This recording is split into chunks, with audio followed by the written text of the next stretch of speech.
혹시 헤르페스와 HPV 두 성병 모두 갖고 계신가요? 오늘은 사람들이 심각하게 받아들이는 대표적인 성병 헤르페스와 HPV에 대해서 말씀드리겠습니다. 이 성병에 대해 잘 아시는 분들도 계실 거고 모르시는 분들도 계실 텐데요. 헤르페스 바이러스와 인유두종 바이러스가 정확하게 어떤 건지, 두 바이러스 중에 뭐가 더 위험한지, 또 성병에 대한 인식이 왜 이렇게 차이가 나는 건지 전부 다 말씀드려 볼게요. 헤르페스가 됐건 HPV가 됐건 다 해결할 수 있는 관리법도 영상 마지막에 말씀드릴 거니까 끝까지 시청해주세요. 먼저 많은 분들이 가장 궁금해 하시는 게 뭐냐, HPV랑 헤르페스랑 뭐가 달라? 이거잖아요. 사실 이 둘은 중요한 공통점이 있는데요. 성접촉으로 전파되고 매우 흔해요. 이 통계를 보면 생각보다 훨씬 더 많은 사람들이 갖고 있더라고요. 그런데 이 두 바이러스가 몸 안에 숨어있는 방식이 달라요. 헤르페스는 신경절 속에 숨어 있다가 면역력이 떨어지면 다시 튀어나오고 물집이나 궤양을 일으키고요. HPV는 피부나 점막세포에 있는데 면역력이 바이러스를 제거하지 못하면 사마귀 또는 암 전구 병변으로 발전하게 돼요. 이 차이점을 살펴보면 암 병변을 만들 수 있는 HPV가 훨씬 위험한 병 같은데 왜 사람들의 인식은 반대로 느끼고 있을까요? 이게 오늘 제가 진짜 이야기하고 싶은 부분이에요. 사람들은 눈에 보이는 고통을 과대평가하거든요.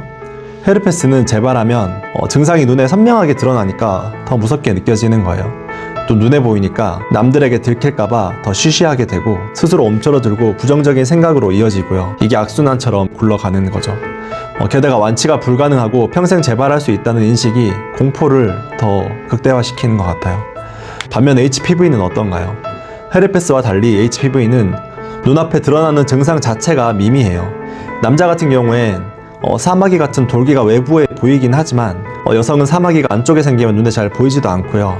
그리고 결정적으로 대다수가 1년에서 2년 사이에 자연 소실됩니다. 우리 몸의 면역 체계가 알아서 바이러스를 처리해주는 거예요.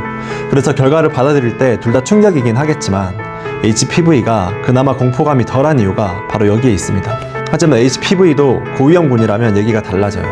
이 고위험군 바이러스는 자궁 경부암 같은 암으로 이어질 수 있어서 백신이랑 정기검진이 굉장히 중요합니다.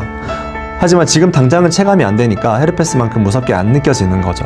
또 공포 마케팅으로 만들어진 헤르페스 낙인이랑 수치심이 진실을 가리는 면도 있고요. 공공보건 캠페인도 HPV 쪽이 아무래도 암으로 이어질 가능성이 있다 보니까 더 많이 집중되어 있습니다. 반면 헤르페스는 의학적으로도 항바이러스제 처방만 하면 돼서 치료가 쉬운 질병이기도 하고 워낙 흔하고 백신도 없다 보니까 공익광고 우선순위가 낮은 편이더라고요. 헤르페스야말로 공익광고를 해야 되는데 말이죠. 그래서 이러한 정보와 캠페인의 격차가 인식의 격차를 만드는 것 같아요. 객관적으로 한번 살펴볼게요.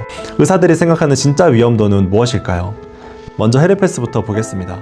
헤르페스는 감염이 되면 주기적으로 통증과 함께 물집과 궤양을 일으키거든요. 그리고 재발할 때마다 심리적으로 좀 고통스럽고 사생활에 제약이 좀 돼요. 그리고 성관계에 대한 두려움도 초반엔 생기고요. 연인에게 알리는 것도 굉장히 현실적인 문제로 다가옵니다. 하지만 중요한 사실은 헤르페스가 생명을 위협하는 치명적인 질환으로 발전할 가능성은 매우 낮다는 거예요.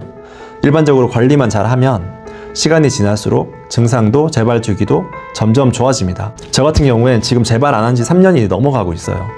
반면 HPV는요, 아까도 말씀드렸듯이 대부분 무증상으로 지나갑니다. 하지만 고위험군 바이러스들이 세포의 DNA를 변형시키기 시작하면 이야기가 완전히 달라져요. 헤르페스가 주는 고통이 잦은 재발이라면 HPV 고위험군이 주는 위험은 10년, 20년 뒤에 암입니다. 따라서 의학적으로 봤을 때 헤르페스는 비교적 가벼운 질환이고 HPV는 생명을 위협하는 질환이라는 극명한 차이가 있어요. 의학적으로 무게가 완전히 다르다는 거죠. 이렇게 위험도가 다르니까 우리는 이 두 바이러스를 다루는 방식도 완전히 달라야 돼요. 헤르페스는 관리의 영역이에요. 헤르페스는 안타깝게도 아직 완치제가 없습니다. 하지만 효과적인 관리는 가능해요. 우리가 증상이 나타나게 되면 항바이러스제를 처방받는데 그 약 하나로 증상이 빠르게 완화되고 라이신 같은 영양제만 꾸준히 섭취해줘도 재발 횟수가 많이 줄어들거든요. 충분히 통제가 가능한 질환이에요. 대신 HPV는 예방의 영역입니다. HPV 역시 이미 감염된 바이러스 자체를 없애는 치료제는 없어요. 하지만 백신이 있기 때문에 암으로 발전하기 전에 예방할 수가 있죠. 가장 이상적인 것은 성생활을 시작하기 전에 맞는 것인데 이미 성생활을 시작했더라도 효과가 있다고 합니다. 남녀 모두 이 백신을 맞는 것이 가장 확실한 예방법이에요. 여기서 제가 여러분께 가장 말씀드리고 싶은 핵심이 있습니다. 이 검사 결과에 헤르페스가 검출이 되면 대부분 혹시 지금 파트너 때문일까? 이걸 제일 먼저 떠올리시거든요. 자연스러운 반응이에요. 헤르페스 같은 경우엔 피 검사를 하면 최근 감염인지 아닌지를 알 수 있다라거나, 배우자나 남자친구도 같이 검사해서 나오는 이 바이러스 번호를 알면 감염 경로를 알 수 있지 않을까? 이렇게도 생각을 한다고 하더라고요.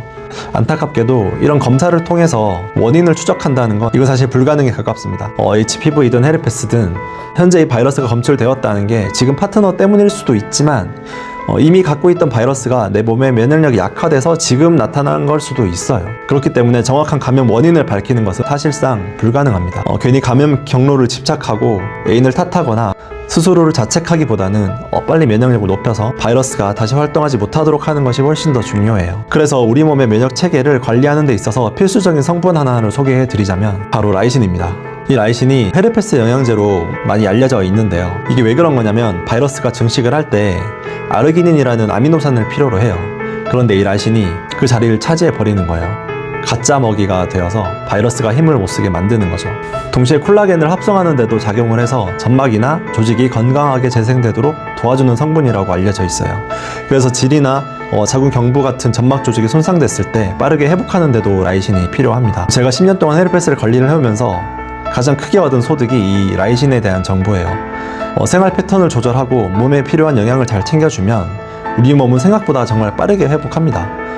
이렇게 오늘 헤르페스와 HPV의 차이에 대해서 말씀드렸는데요. 앞으로도 어떤 식으로 성병을 대해야 하는지, 어떻게 관리해야 재발이 줄어드는지, 면역력이 올라가는지 이런 것들도 다 알려드릴 테니까 채널에서 얻어가실 수 있는 게 많으실 거예요. 불필요한 탓하기, 자책, 불안 그런 거 없이 다시 건강해질 수 있는 방법을 제 유튜브 채널에서 알려드리고 있으니까 저와 같이 평온한 일상을 되찾고 싶으신 분들은 구독해주시면 자주 뵐 수 있을 것 같습니다.